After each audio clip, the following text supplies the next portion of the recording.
दुर्गा सप्तशती 10वां अध्याय। ऋषि कहते हैं, राजन, अपने प्राणों के समान प्यारे भाई निशुंभ को मारा गया देख तथा सारी सेना का संहार होता जान शुंभ ने कुपित होकर कहा, दुष्ट दुर्गे, तू बल के अभिमान में आकर झूठ मूठ का घमंड न दिखा। तू बड़ी मानिनी बनी हुई है, किंतु दूसरी स्त्रियों के बल का सहारा लेकर लड़ती है। देवी बोली, ओ दुष्ट, मैं अकेली ही हूँ। इस संसार में मेरे सिवा दूसरी कौन है? देख, ये मेरी ही विभूतियाँ हैं, अतः मुझ में ही प्रवेश कर रही हैं। तदनंतर ब्रह्माणी आदि समस्त देवियाँ अंबिका देवी के शरीर में लीन हो गईं। उस समय केवल अंबिका देवी ही रह गईं। देवी बोली, मैं अपनी ऐश्वर्य शक्ति से अनेक रूपों में यहाँ उपस्थित हुई थी। उन सब रूपों को मैंने समेट लिया। अब अकेली ही युद्ध में खड़ी हूँ। तुम भी स्थिर हो जाओ। ऋषि कहते हैं, तदनंतर देवी और शुंभ दोनों में सब देवताओं तथा दानवों के देखते देखते भयंकर युद्ध छिड़ गया। बाणों की वर्षा तथा तीखे शस्त्रों एवं दारुण अस्त्रों के प्रहार के कारण उन दोनों का युद्ध सब लोगों के लिए बड़ा भयानक प्रतीत हुआ। उस समय अंबिका देवी ने जो सैकड़ों दिव्य अस्त्र छोड़े, उन्हें दैत्यराज शुंभ ने उनके निवारक अस्त्रों द्वारा काट डाला। इसी प्रकार शुंभ ने भी जो दिव्य अस्त्र चलाए, उन्हें परमेश्वरी ने भयंकर हुंकार शब्द के उच्चारण आदि द्वारा खिलवाड़ में ही नष्ट कर डाला। तब उस असुर ने सैकड़ों बाणों से देवी को आच्छादित कर दिया। यह देख क्रोध में भरी हुई उन देवी ने भी बाण मारकर उसका धनुष काट डाला। धनुष कट जाने पर फिर दैत्यराज ने शक्ति हाथ में ली, किंतु देवी ने चक्र से उसके हाथ की शक्ति को भी काट गिराया। तत्पश्चात दैत्यों के स्वामी शुंभ ने 100 चांद वाली चमकती हुई ढाल और तलवार हाथ में ले उस समय देवी पर धावा किया। उसके आते ही चंडिका ने अपने धनुष से छोड़े हुए तीखे बाणों द्वारा उसकी सूर्य किरणों के समान उज्ज्वल ढाल और तलवार को तुरंत काट दिया। फिर उस दैत्य के घोड़े और सारथी मारे गए। धनुष तो पहले ही कट चुका था। अब उसने अंबिका को मारने के लिए उद्यत हो भयंकर मुद्गर हाथ में लिया। उसे आते देख देवी ने अपने तीक्ष्ण बाणों से उसका मुग्दर भी काट डाला।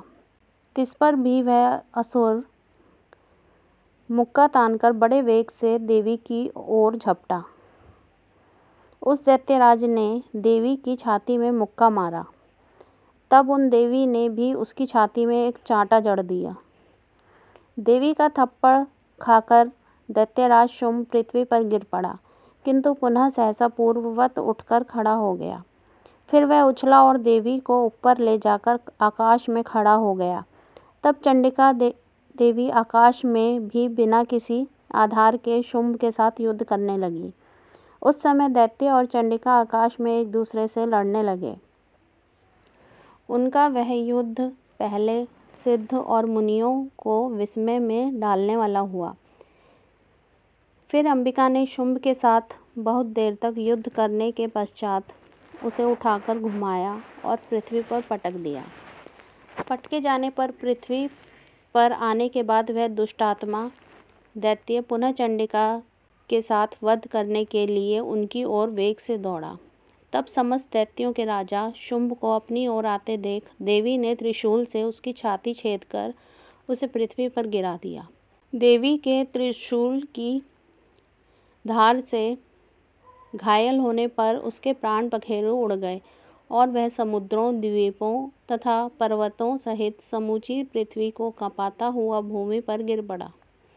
तदनंतर उस दुरात्मा के मारे जाने पर संपूर्ण जगत प्रसन्न एवं पूर्ण स्वस्थ हो गया तथा आकाश स्वच्छ दिखाई देने लगा। पहले जो उत्पात सूचक मेघ और उल्कापात होते थे, वे भी शांत हो गए तथा उस दैत्य के मारे जाने पर नदियाँ भी ठीक मार्ग से बहने लगीं। उस समय शुंभ की मृत्यु के बाद संपूर्ण देवताओं का हृदय हर्ष से भर गया और गंधर्वगण मधुर गीत गाने लगे। दूसरे गंधर्व बाजे बजाने लगे और अप्सराएं नाचने लगीं। पवित्र वायु बहने लगी, सूर्य की प्रभा उत्तम हो गई, अग्निशाला की बुझी हुई आग अपने आप प्रज्वलित हो उठी तथा संपूर्ण दिशाओं के भयंकर शब्द शांत हो गए। इस प्रकार श्री मार्कंडेय पुराण में सावर्णिक मनवंतर की कथा के अंतर्गत देवी महात्म्य में शुंभवध नामक 10वां अध्याय पूरा हुआ। दुर्गा सप्तशती 11वां अध्याय। ऋषि कहते हैं, देवी के द्वारा वहाँ महादैत्यपति शुंभ के मारे जाने पर इंद्र आदि देवता अग्नि को आगे करके उन कात्यायनी देवी की स्तुति करने लगे। उस समय अभिष्ट की प्राप्ति होने से उनके मुख कमल दमक उठे थे और उनके प्रकाश से दिशाएं भी जगमगा उठी थीं। देवता बोले, शरणागत की पीड़ा दूर करने वाली देवी, हम पर प्रसन्न हो। संपूर्ण जगत की माता प्रसन्न हो। विश्वेश्वरी, विश्व की रक्षा करो। देवी, तुम ही चराचर जगत की अधीश्वरी हो। तुम इस जगत का एकमात्र आधार हो, क्योंकि पृथ्वी रूप में तुम्हारी ही स्थिति है। देवी, तुम्हारा पराक्रम अलंघनीय है। तुम ही जल रूप में स्थित होकर संपूर्ण जगत को तृप्त करती हो। तुम अनंत बल संपन्न वैष्णवी शक्ति हो। इस विश्व की कारणभूता परामाया हो। देवी, तुमने इस समस्त जगत को मोहित कर रखा है। तुम ही प्रसन्न होने पर इस पृथ्वी पर मोक्ष की प्राप्ति कराती हो। देवी, संपूर्ण विद्याएं तुम्हारे ही भिन्न भिन्न रूप हैं। जगत में जितनी स्त्रियां हैं वे सब तुम्हारी ही मूर्तियां हैं। जगदम्बा, एकमात्र तुमने ही इस विश्व को व्याप्त कर रखा है। तुम्हारी स्तुति क्या हो सकती है? तुम तो स्तवन करने योग्य पदार्थों से परे एवं परावाणी हो। जब तुम सर्वस्वरूपा देवी स्वर्ग तथा मोक्ष प्रदान करने वाली हो, तब इसी रूप में तुम्हारी स्तुति हो गई। लेकिन स्तुति के लिए इससे अच्छी उक्तियाँ और क्या हो सकती हैं? बुद्धि रूप से सब लोगों के हृदय में विराजमान रहने वाली तथा स्वर्ग एवं मोक्ष प्रदान करने वाली नारायणी देवी, तुम्हें नमस्कार है। कला, काष्ठा आदि के रूप से क्रमशः परिणाम की ओर ले जाने वाली तथा विश्व का उपसंहार करने में समर्थ नारायणी, तुम्हें नमस्कार है। नारायणी, तुम सब प्रकार का मंगल प्रदान करने वाली मंगलमयी हो। कल्याणदायिनी शिवा हो। सब पुरुषार्थों को सिद्ध करने वाली शरणागत वत्सला, 3 नेत्रों वाली एवं गौरी हो। तुम्हें नमस्कार है। तुम सृष्टि, पालन और संहार की शक्तिभूता सनातनी देवी, गुणों का आधार तथा सर्वगुणमयी हो। नारायणी, तुम्हें नमस्कार है। शरण में आए हुए दीनों एवं पीड़ितों की रक्षा में संलग्न रहने वाली तथा सबकी पीड़ा दूर करने वाली नारायणी देवी, तुम्हें नमस्कार है। नारायणी, तुम ब्रह्माणी का रूप धारण करके हंसों से जुते हुए विमान पर बैठती तथा कुश मिश्रित जल छिड़कती रहती हो। तुम्हें नमस्कार है। माहेश्वरी रूप से त्रिशूल, चंद्रमा एवं सर्पों का धारण करने वाली तथा महान वृषभ की पीठ पर बैठने वाली नारायणी देवी, तुम्हें नमस्कार है। मोरों और मुर्गे से घिरी रहने वाली तथा महाशक्ति धारण करने वाली कौमारी रूप धारिणी निष्पापे नारायणी, तुम्हें नमस्कार है। शंख, चक्र, गदा और शांग धनुष रूप उत्तम आयुधों को धारण करने वाली वैष्णवी शक्ति रूपा नारायणी, तुम प्रसन्न हो। तुम्हें नमस्कार है। हाथ में भयानक महाचक्र लिए और दाढ़ों पर धरती को उठाए वाराही रूप धारिणी कल्याणमयी नारायणी, तुम्हें नमस्कार है। भयंकर नरसिंह रूप से दैत्यों के वध के लिए उद्योग करने वाली, त्रिभुवन की रक्षा में संलग्न रहने वाली नारायणी, तुम्हें नमस्कार है। मस्तक पर किरीट और हाथ में महावज्र धारण करने वाली, सहस्त्र नेत्रों के कारण उद्दीप्त दिखाई देने वाली और वृत्रासुर के प्राणों का अपहरण करने वाली इंद्र शक्ति रूपा नारायणी देवी, तुम्हें नमस्कार है। शिवदूती रूप से दैत्यों की महती सेना का संहार करने वाली, भयंकर रूप धारण तथा विकट गर्जना करने वाली नारायणी, तुम्हें नमस्कार है। दाढ़ों के कारण विकराल मुख वाली, मुंडमाला से विभूषित मुंडमर्दिनी चामुंडा रूपा नारायणी, तुम्हें नमस्कार है। लक्ष्मी, लज्जा, महाविद्या, श्रद्धा, पुष्टि, स्वधा, ध्रुवा, महारात्रि तथा महाअविद्या रूपा नारायणी, तुम्हें नमस्कार है। मेधा, सरस्वती, वरा, भूति, बाभ्रवी, तामसी, नियता तथा ईशा रूपिणी नारायणी तुम्हें नमस्कार है।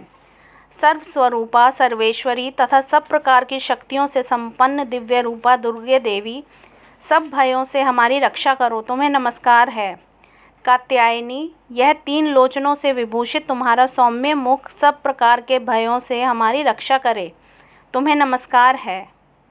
भद्रकाली, ज्वालाओं के कारण विकराल प्रतीत होने वाला अत्यंत भयंकर और समस्त असुरों का संहार करने वाला तुम्हारा त्रिशूल भय से हमें बचाए, तुम्हें नमस्कार है। देवी, जो अपनी ध्वनि से संपूर्ण जगत को व्याप्त करके दैत्यों के तेज नष्ट किए देता है, वह तुम्हारा घंटा हम लोगों की पापों से उसी प्रकार रक्षा करे जैसे माता अपने पुत्रों की बुरे कर्मों से रक्षा करती है। चंडिके, तुम्हारे हाथों में सुशोभित खड्ग जो असुरों के रक्त और चर्बी से चर्चित हैं, हमारा मंगल करे, हम तुम्हें नमस्कार करते हैं। देवी, तुम प्रसन्न होने पर सब रोगों को नष्ट कर देती हो और कुपित होने पर मनोवांछित सभी मनोकामनाओं का नाश कर देती हो। जो लोग तुम्हारी शरण में आ चुके हैं उन पर विपत्ति तो आती नहीं है। तुम्हारी शरण में गए हुए मनुष्य दूसरों का शरण देने वाले हो जाते हैं। देवी अंबिके, तुमने अपने स्वरूप को अनेक भागों में विभक्त करके नाना प्रकार के रूपों से जो इस समय इन धर्मद्रोही महादैत्यों का संहार किया है, वह सब दूसरी कौन कर सकती है। विद्याओं में ज्ञान को प्रकाशित करने वाला, शस्त्रों में तथा आदि वाक्यों में तुम्हारे सिवा और किसका वर्णन है, तथा तुमको छोड़कर दूसरी कौन ऐसी शक्ति है जो इस विश्व को अज्ञान में घोर अंधकार से परिपूर्ण ममता रूपी गड्ढे में निरंतर भटका रही हो। जहाँ राक्षस, जहाँ भयंकर विष वाले सर्प, जहाँ शत्रु, जहाँ लुटेरों की सेना और जहाँ दावानल हो, वहाँ तथा समुद्र के बीच में भी साथ रहकर तुम विश्व की रक्षा करती हो। विश्वेश्वरी, तुम विश्व का पालन करती हो, विश्व रूपा हो, इसलिए संपूर्ण विश्व को धारण करती हो। तुम भगवान विश्वनाथ की वंदनीय हो। जो लोग भक्तिपूर्वक तुम्हारे सामने मस्तक झुकाते हैं, वे संपूर्ण विश्व को आश्रय देने वाले होते हैं। देवी, प्रसन्न हो। जैसे इस समय असुरों का वध करके तुमने शीघ्र ही हमारी रक्षा की है, उसी प्रकार सदा हमें शत्रुओं के भय से बचाओ। संपूर्ण जगत का पाप नष्ट कर दो और उत्पात एवं पापों के फल स्वरूप प्राप्त होने वाले महामारी आदि बड़े बड़े उपद्रवों को शीघ्र दूर करो। विश्व की पीड़ा दूर करने वाली देवी, हम तुम्हारे चरणों पर पड़े हुए हैं, हम पर प्रसन्न हो। त्रिलोक निवासियों की पूजनीय परमेश्वरी, सब लोगों का वरदान दो। देवी बोली, देवताओं, मैं वर देने को तैयार हूँ। तुम्हारे मन में जिसकी इच्छा हो वह वर मांग लो। संसार के लिए उस उपकारक वर को मैं अवश्य दूंगी। देवता बोले, सर्वेश्वरी, तुम इसी प्रकार तीनों लोकों की समस्त बाधाओं को शांत करो और हमारे शत्रुओं का नाश करती रहो। देवी बोली, देवताओं, वैवस्वत मनवंतर के 28वें युग में शुंभ और निशुंभ नामक 2 अन्य महादैत्य उत्पन्न होंगे। तब मैं नंदगोप के घर में उनकी पत्नी यशोदा के गर्भ से अवतीर्ण हो विंध्याचल में जाकर रहूँगी और उक्त दोनों असुरों का नाश करूँगी। फिर अत्यंत भयंकर रूप से पृथ्वी पर अवतार ले मैं वैप्रचित्त नामक दानवों का वध करूँगी। उन भयंकर महादैत्यों को भक्षण करते समय मेरे दांत अनार के फूल की भांति लाल हो जाएंगे। तब स्वर्ग में देवता और मृत्युलोक में मनुष्य सदा मेरी स्तुति करते हुए मुझे रक्त दंतिका कहेंगे। फिर जब पृथ्वी पर 100 वर्षों के लिए वर्षा रुक जाएगी और पानी का अभाव हो जाएगा, उस समय मुनियों के स्तवन करने पर मैं पृथ्वी पर आयोनिजा रूप में प्रकट होंगी और 100 नेत्रों से मुनियों को देखूंगी। अतः मनुष्य शताक्षी इस नाम से मेरा कीर्तन करेंगे। देवताओं, उस समय मैं अपने शरीर से उत्पन्न हुए शाकों द्वारा समस्त संसार का भरण पोषण करूँगी।